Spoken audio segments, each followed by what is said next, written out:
बिस्मिल्लाहिर्रहमानिर्रहीम। अस्सलाम वालेकुम नाज़रीन, आप यूट्यूब चैनल देख रहे हैं। मैं इमरान खान हूँ। सबसे पहले तो ये आप अपने ध्यान में रखें कि पाकिस्तान का मीडिया कुछ भी करे, आलमी मीडिया एक के बाद एक, यानी कभी यूरोप के किसी मुल्क से आ जाता है, कभी बरतानिया से, कभी अमेरिका से, कभी ऑस्ट्रेलिया से, एक के बाद एक जो है वो डी चौक में होने वाले सारे की कवरेज कर रहा है और सब इसके ऊपर रिपोर्ट्स जारी कर रहे हैं और पूरी दुनिया में ये बताया जा रहा है कि वहाँ हुआ क्या। अब मेरी इत्तला के मुताबिक कुछ डॉक्यूमेंट्रीज के ऊपर भी काम हो रहा है। कुछ पाकिस्तान के अंदर जर्नलिस्ट हैं जो इसके ऊपर डॉक्यूमेंट्री पे काम कर रहे हैं और वो सोशल मीडिया पे, और पाकिस्तान का मीडिया तो चलाएगा नहीं, और कोई इंटरनेशनल मीडिया पे वो डॉक्यूमेंट्रीज चलेगी। और कुछ जो बैन अवी मीडिया है वो भी डॉक्यूमेंट्रीज के ऊपर काम कर रहा है, वहाँ पे विजुअल्स कलेक्ट हो रहे हैं और तमाम हकायक इकट्ठे किए जा रहे हैं। जल्द ही ये डॉक्यूमेंट्री भी ऑन एयर हो जाएगी और इसमें कुछ इस किस्म के हकायक होंगे कि जो इससे पहले आपने नहीं सुने होंगे। इन्वेस्टिगेशन हो रही है, सहाफ़ी अपना काम कर रहे हैं। हमने भी एक टीम बनाई हुई है। मैंने आपको कुछ डाटा दिया था, आपको बताया था कि सहाफ़ियों ने अपना जब डाटा इकट्ठा किया तो उनके मुताबिक उन्होंने खुद 17 लाशें देखी हैं। ये सहाफ़ियों के बकौल है और उनका यह मानना है कि लाशें इससे ज्यादा थी, इससे ज्यादा पाकिस्तान तहरीक इंसाफ का नुकसान हुआ है। एक के बाद एक रिपोर्ट आती है, मजीद मामला जो है वो क्लियर हो जाते हैं। मिसाल के तौर पर ये जो रिपोर्ट आई है जो इंडिपेंडेंट उर्दू ने दी है, मैंने आपको पिछले वीलॉग भी बताया था, खातून जर्नलिस्ट है, उन्होंने बड़ी अच्छी रिपोर्टिंग की। बता रहे हैं उस रात अस्पताल में कर्फ्यू था। पॉली क्लिनिक के अहदेदार ने एहतजाज की रात अस्पताल की सूरत हाल बयान करते हुए कहा कि यह हकीकत है कि एहतजाज की रात इतना रश था कि हम तरीकाकार को फॉलो ही नहीं कर सके। उन्होंने कहा हमारे पास 2 रोज में 5 जख्मी पुलिस एहलकार आए, कोई रेंजर्स का एहलकार नहीं आया। उस रात अस्पताल में बिल्कुल कर्फ्यू लगा दिया गया था और कहा गया कि कोई मालूमात बाहर नहीं जाएगी। इसी वजह से मालूम नहीं हो सका कि बेशतर अफराद को कहां गोलियां लगी। यहां सवाल भी ये उठता है कि अगर 10 अफराद की अमवात हुई है तो क्या अस्पतालों में उनके लवाकीन नहीं आए, या ये लाशें कहां गई, इन्हें अस्पताल से कौन लेकर गया।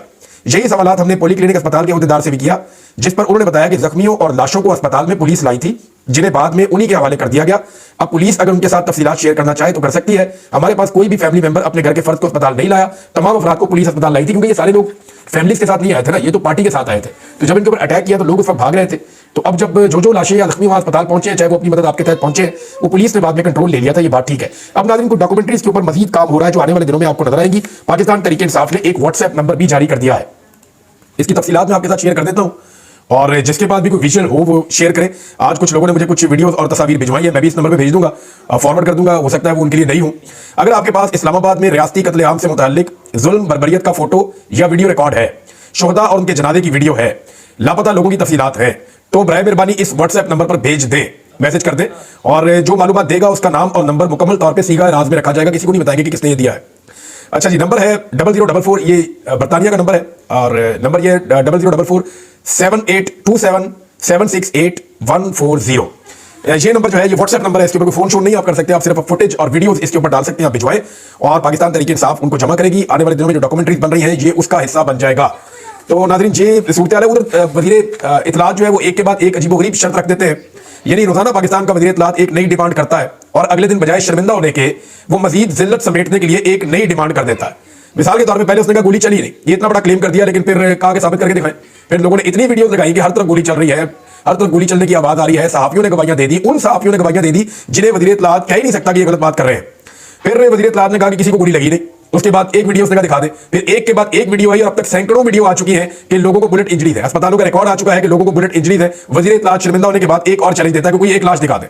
फिर एक नहीं बल्कि 12 लाशें पाकिस्तान तहरीक इंसाफ ने अब तक दिखा दी है कि ये 12 लोग शहीद हुए हैं साने डी चौक में। लेकिन फिर शर्मिंदा होने के बजाय कहा कि ये लोग तो कहीं और मारे गए हैं, ये तो लाशों के ऊपर झंडे डाल रहे हैं पीटीआई के।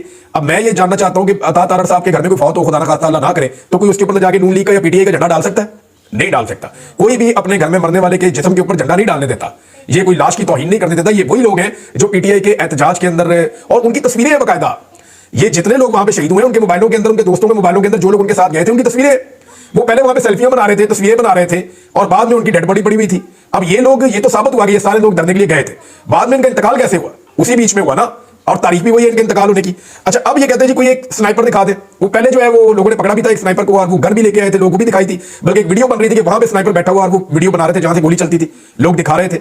लेकिन अब वो ये कह रहे हैं कि गोली चलती हुई दिखाएं, यानी कोई हॉलीवुड की फिल्म बन रही थी। वज़ीर इत्तलात का दिमाग काम नहीं करता। कोई हॉलीवुड की फिल्म बन रही थी कि वहां पे एक एक चीज को फिल्माया जाएगा, एक एक सीक्वेंस पूरा दिखाया जाएगा, बल्कि गोली आते हुए भी दिखाएंगे। कल को ये कहेगा जी गोली ट्रेवल करती हुई दिखाएं कि ये वाली गोली जो वहां से चली है वो ट्रेवल करती हुई आई है, वो इस आदमी के जिस्म के अंदर पैबस्त कर गई है। तो ये तो इस तरह की शरायत रखेगा, इनसेन है, ये पागलपन है। वो जो आदमी कंटेनर के ऊपर नमाज पढ़ रहा था उसके ऊपर क्लेम कर दिया जनाब कि वो बंदा जो है वो टिकटॉक बना रहा था, नमाज नहीं पढ़ रहा था। यार हद हो गई वैसे भाई, वो नमाज पढ़ रहा था, उसके हाथ में तो मोबाइल भी नहीं था, वो तो दुआ कर रहा था, और दूसरा कोई बंदा उसके पास था ही नहीं उसका टिकटॉक बना रहा हो। बाकी लोग तो 35 फुट नीचे खड़े हुए थे, और अगर कोई टिकटॉक है तो उसका अकाउंट आगे सामने रखें, आप दिखाएं कि जनाब ये उसने टिकटॉक बनाया, तो उसको उठा के ऊपर से नीचे फेंक दिया। ये जस्टिफाइड तो नहीं है, आप जस्टिफाई तो नहीं कर सकते इसको। वो नमाज पढ़ रहा था और उस बंदे का कोई इस तरह का रिकॉर्ड भी नहीं है। सब कहते हैं वो 5 वक्त नमाज पढ़ता था और उसे वहां पे ऊपर गया, उसको मौका मिला, वहां आंसू गैस ही थी नीचे बहुत ज्यादा, उसने ऊपर नमाज पढ़ना शुरू कर दी, वहां से उसको नीचे फेंक दिया। इंतजार भी किया जा सकता था। अब वो बंदा गायब किया हुआ है और उसके घर वाले जो है वो भी दबाव में लिए जा रहे हैं। उसके वालिद का, उसके भाई का बयान है कि जनाब हमारा भाई जो है जो ऊपर से गिराया गया, जिसको उसके बाजू टूट गए और जख्मी हो गया, वो भी गायब है और कुछ और लोग हैं घर के वो भी गायब है। अब उनके ऊपर दबाव डाला जा रहा है कि बयान दे दो कि जनाब आप टिकटॉक बना रहे थे। हो सकता है कि वो ऐसा कोई बयान दे भी दे, लेकिन इससे फर्क क्या पड़ेगा? लोगों के दिमाग में फर्क नहीं पड़ेगा। लोगों ने जो सोचना था, लोगों की जो सोच बननी थी वो बन गई है इसके बारे में। देखिए इस सारी सूरत हाल में जो भी गुज़िश्ता 2.5 साल में हो रहा है, सबसे बड़ा लूजर कौन है मेरी नजर में? तो अगर मैं सिविलियन साइड में देखूं तो पाकिस्तान का मीडिया सबसे बड़ा लूजर है। ये मुझे अच्छी तरह याद है कि लोग ये कहना शुरू हो गए थे, कोई भी जुल्म और ज़्यादती होती थी, मीडिया को बुलाओ, मीडिया को बुलाओ जी, मीडिया को बुलाओ, मीडिया को कॉल करो कि मीडिया आएगा, इंसाफ मिलेगा। मीडिया ने अपनी क्रेडिबिलिटी खो दी। मीडिया के पास अब क्रेडिबिलिटी नाम की कोई चीज नहीं रही। और अगर सिविलियन साइड से मैं हट जाऊं तो वो सबसे बड़ा जो लॉस है वो पाकिस्तान की एस्टेब्लिशमेंट को हुआ है। वो कैसे हुआ है? देखें, ये 2.5 साल के अंदर सबसे बड़ी लूजर पाकिस्तान की एस्टेब्लिशमेंट है। फ्री एंड फेयर इलेक्शन से वो इस मामले से निकल सकती थी। अगर फरवरी में फ्री एंड फेयर इलेक्शन हो जाते तो एस्टेब्लिशमेंट इस मामले से निकल जाती और मामला खत्म हो जाता। लेकिन अगर आप गौर करें तो बलूचिस्तान के इलाके या खैबर पख्तूनख्वा के जो कबायली इलाके हैं, वहां पे पहले ही एस्टेब्लिशमेंट से बहुत ज्यादा शिकवे थे लोगों को, बड़ी वहां पे महरूमियां थी। और अब जो शहरी सिंध का इलाका है या पूरा का पूरा पंजाब है या खैबर पख्तूनख्वा के जो मुस्तहकम इलाके हैं, वहां पे भी एस्टेब्लिशमेंट के खिलाफ लोगों में बहुत सारे जज्बात पैदा हो गए। जाए जाके सर्वे करके देख रहे, मैं दोबारा बात नहीं कर रहा। मैं फिरता हूं, लोगों से मुलाकातें करता हूं इस्लामाबाद के अंदर, बाकी जगहों के अंदर, लोग बताते हैं कि उनके क्या शिकवे एस्टेब्लिशमेंट के साथ। वो खुलकर अब बात करना शुरू हो गए, जनाब हमें ये शिकवा है, ये प्रॉब्लम है, ये प्रॉब्लम है, ये चीज है। पहले लोग इस बारे में बात नहीं करते थे या लोगों को लगता था कि नहीं ये एक एस्टेब्लिशमेंट के खिलाफ प्रोपेगेंडा किया जाता है। मैं खुद उन लोगों में से था जिसे लगता था कि ये प्रोपेगेंडा है, लेकिन मुझे लगता है कि कुछ चीजें ठीक भी हैं, यानी वो सारा कुछ गलत नहीं है। वो जो लोग बात करते थे या जो महरूमियत थी बलूचिस्तान की, वो दुरुस्त है बात, और जो खैबर पख्तूनख्वा के कबायली जो शिकायत करते हैं वो बात दुरुस्त है। अब जो वो चीजें थी वो शहरी सिंध में आ गई हैं, वो चीजें पूरे के पूरे पंजाब में आ गई हैं। वही सेंटीमेंट्स जो है वो आपका जितना खैबर पख्तूनख्वा के शहरी इलाके हैं या बाकी जितने सेटल्ड एरिया वहां पे आ गई है। ओवरसीज पाकिस्तानी जो है वो 99% इसी के ऊपर खड़े हो गए कि पाकिस्तान के जो मसाइल है उनकी रिस्पॉन्सिबल पाकिस्तान की एस्टेब्लिशमेंट है और उनका सियासत के अंदर रोल है। अब ये सारी चीजें हो गई हैं कि कुछ वजूहात भी है। नंबर 1 कि पाकिस्तानियों को इमरान खान के साथ लगाव था, तो इमरान खान के साथ मुखालफत थोड़ी सी एक इसका रीजन है। दूसरा यह है कि जिन लोगों को पाकिस्तानी समझते थे कि पाकिस्तान के इन हालात के लिए जिम्मेदार है, एस्टेब्लिशमेंट ने उनकी सहूलतकारी की। तीसरा यह है कि जो जुल्म और बर्बरियत और फस्तायत हुई है गुज़िश्ता 2.5-3 साल में, उससे लोग बहुत ज्यादा मुतनफर हुए हैं। और चौथा यह है कि इन सारी चीजों को करने के बावजूद पाकिस्तान के हालात ठीक नहीं हो सके, बल्कि लगातार नीचे जा रहे हैं। महंगाई पाकिस्तान में इमरान खान के दौर से दुगनी से भी ज्यादा है। यानी अभी जब मैं आपसे बात कर रहा हूं तो रात को दोबारा पेट्रोलियम मसनूआत की कीमतें बढ़ गई हैं। आलमी मंडी में दुनिया में कम हो रही है, पेट्रोलियम मसनूआत की कीमतें पाकिस्तान में बढ़ रही हैं। ये एक अजीब फार्मूला हमारे मुल्क में लगा हुआ है। 3.72 पैसे जो है, 3 रुपए और 72 पैसे पेट्रोल और 3 रुपए और 29 पैसे डीजल की कीमत मजीद बढ़ा दी गई है, जबकि आलमी मंडी में पेट्रोल सस्ता हो रहा है, पाकिस्तान के अंदर पेट्रोल महंगा हो रहा है। हालात ठीक नहीं हो रहे ना, मईशत नहीं संभल रही, सरमायाकारी नहीं आ रही, एक्सपोर्ट्स नहीं बढ़ रही, किसानों का भला नहीं हो रहा, मजदूरों का भला नहीं हो रहा, मेहनतकश का भला नहीं हो रहा। जो लोग काम जानते हैं, माहिरीन है, वो पाकिस्तान को छोड़ छोड़कर जा रहे हैं। जितने टैलेंटेड लोग हैं, पढ़े लिखे लोग हैं, वो पाकिस्तान को छोड़कर बाहर जाना चाहते हैं और बहुत बड़ी तादाद में जो मजदूर तबका है वो भी पाकिस्तान छोड़ छोड़कर बाहर जा रहा है। इतनी बड़ी तादाद में पाकिस्तान की तारीख में लोग एक साथ बाहर नहीं गए जितनी बड़ी तादाद में अब पाकिस्तान से लोग बाहर जा रहे हैं। सरमायाकारी बिल्कुल लोएस्ट के ऊपर आ गई है। ओवरसीज पाकिस्तानी जो पाकिस्तान को उठा सकते हैं वो पाकिस्तान से या पाकिस्तान की पॉलिसी से इस वक्त रियासती पॉलिसी से नाराज हैं और उनका यहां पे कॉन्फिडेंस नहीं है। इन सारी चीजों को आप इकट्ठा करके देखें तो एक फेलियर है जो इस हुकूमत में हुआ है। या तो ये हालात को ठीक कर देते तो उससे भी लोगों को थोड़ा सा रिलीफ मिल जाता, वो भी ये नहीं कर पाए तो फिर लोग अब समझते हैं कि क्योंकि इनकी सहूलतकारी एस्टेब्लिशमेंट ने की है तो वो उनको रिस्पॉन्सिबल समझते हैं। मिसाल के तौर पर मैं आपको एक बात बताता हूं। ये गुज़िश्ता रात हफ्ते की रात थी और आपने से कोई गया होगा तो वो भी गवाही दे देगा मेरे साथ। लू एरिया इस्लामाबाद, वो इलाका जहां पे वीकेंड पे हफ्ते की रात को बहुत रश होता है, फैमिलीज आती हैं, बच्चे आते हैं, खवातीन आती हैं और नौजवान बहुत बड़ी तादाद में इस एरिया में मौजूद रहते हैं। गाड़ियां आती जाती रहती हैं, रश लगा रहता है यहाँ पे। जैसे तहजीब बेकरी का इलाका है, सामने वो KFC का और जो आसपास दूसरे जो इस तरह की जगह है वहाँ पे बहुत रश लगा होता है, लोग बहुत बड़ी तादाद में आते हैं इस्लामाबाद में। लेकिन गुज़िश्ता रात कोई भी नहीं था, यानी इक्का दुक्का लोग आ रहे थे। ये मैं आपको 10-11 बजे के आसपास की बात बता रहा हूँ, हालांकि यहाँ लेट नाइट तक लोग रहते हैं। वो रौनक ही नहीं थी इस्लामाबाद में, यानी लोगों ने इतना इंपैक्ट लिया है, ऐसी वहशत आ रही है इस्लामाबाद की फजा के ऊपर कि लोग निकल के उस एरिया में आए ही नहीं। लोग दुखी हैं, रंजीदा हैं, उन पे वहशत तारी है और वो घुटन का शिकार है।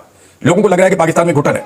ये जहां पे खून बह जाता है ना अपने हमवतनों का, वो लोगों को तकलीफ देता है, वो लोगों को असियत देता है। मुझे अच्छी तरह याद है जब APS का सानिया हुआ ना पेशावर में, तो उसके बाद 2 मरतबा ऐसा हुआ कि मुझे किसी काम से पेशावर जाना था, फिर मैं गया ही नहीं। यानी मैं पेशावर जाना चाह रहा था, फिर मैंने कहा छोड़ो यार, मैंने उनको फोन किया, मैंने कहा आप इधर आ जाए। यानी मेरा वहां जाने को दिल नहीं किया, मुझे ऐसे दिल को कुछ होता था, मुझे लगता था कि मैं क्यों जाऊं पेशावर में। मेरे दिमाग में वही सारा आता था जैसे वो मैंने देखा जाके, क्योंकि मैं पहले दिन फौरन जल्दी पहुंच गया था, तो मैंने देखा कि बच्चों के साथ क्या हुआ वहां पे, किस किस्म का जुल्म और बर्बरियत हुई थी आर्मी पब्लिक स्कूल में। तो मुझे बड़ा दुख हुआ था, तो मुझे वहशत होती थी, मैं वहां नहीं जाना चाहता, दिल को बुरा लगता था। दोबारा 1-2 मरतबा ऐसा हुआ, लेकिन वक्त जो है वो एक ऐसी चीज है, वो बहुत बड़ा मरहम होता है। तो इसी तरह इस्लामाबाद में एक वहशत है, लोग वहां नहीं जाना चाह रहे और उस जगह के करीब भी नहीं जा रहे। अब नाज़रीन, आज एतवार है और कल मंडे है और इमरान खान साहब के केसेस दोबारा शुरू हो जाएंगे। उनकी बहन ने एक स्टेटमेंट दिया है और उनकी बहन का ये कहना है कि अभी कोई इस तरह की बात ना की जाए इमरान खान के बारे में। परसों मुलाकात का मौका मिलेगा, यानी उनका स्टेटमेंट कल आया था, तो उन्होंने पीर वाले दिन के हवाले से कहा कि मुलाकात का मौका मिलेगा, उस वक्त तक क्या सराइयों से गुरेज करना बेहतर होगा। जो मालूमात दी जा रही हैं वो इदारों की जानिब से ही आ रही होंगी, उनका ये मानना है। लेकिन देखिए, मालूमात तो अपने अपने सोर्सेज से ही सारे इकट्ठे करते हैं। अब बीच में मालूमात बाद औक़ात ऐसी फैलाई भी जाती हैं जिनसे अपने मतलूबा मकासद हासिल किए जाएं। लेकिन इमरान खान साहब के बारे में मालूमात उतनी अच्छी नहीं है। अगर अच्छी हो तो मुलाकात करवा दी जाए।